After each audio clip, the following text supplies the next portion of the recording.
નમસ્કાર દર્શક મિત્રો, i7 ન્યૂઝ ગુજરાતીની સાથે હું છું આપની સાથે પાયલ બામણી। તો જોઈએ આજના મહત્વના સમાચારમાં।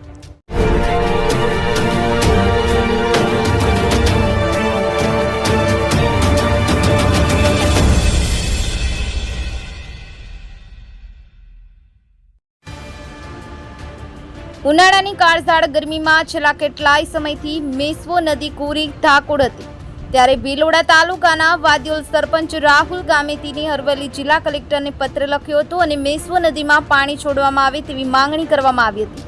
ત્યારે આજરોજ માંગણી અનુસંધાને ડેમમાંથી મેશ્વો નદીના પટમાં પાણી છોડવામાં આવતા આસપાસના ખેડૂતો અને જનતામાં આનંદની લાગણી પ્રસરી હતી। બ્યુરો ચીફ કૌશિક સોની, i7 ન્યૂઝ ગુજરાતી, અરવલ્લી। રાહુલ ગામેતી છે, હું વાદ્યોલ ગ્રામ પંચાયતમાં સરપંચ છું અને અમે કલેક્ટર સાહેબના અગાઉ મેશ્વો નદીમાંથી પાણી છોડવા માટે રજૂઆત કરી હતી। એ રજૂઆતને ધ્યાને લઈને નદીમાં પાણી છોડવામાં આવ્યું છે આજે, જેથી કરી અને આ શામળાજી પંથકના મોડાસા પંથકના ખેડૂતોમાં બહુ ખુશીનો માહોલ છે અને આ પાણી છોડવાથી નદી જીવિત થઈ જશે।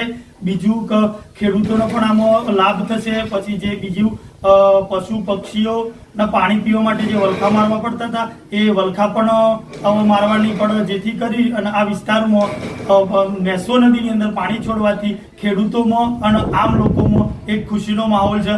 જેથી કરીને અમે વિનંતી કરીએ છીએ કે દર વર્ષે આવી જ રીતે મેશ્વો નદીમાં પાણી છોડવામાં આવે તો મેશ્વો નદી જીવિત રહે, એટલી જ અમારી સરકાર જોડે એક અપેક્ષા છે।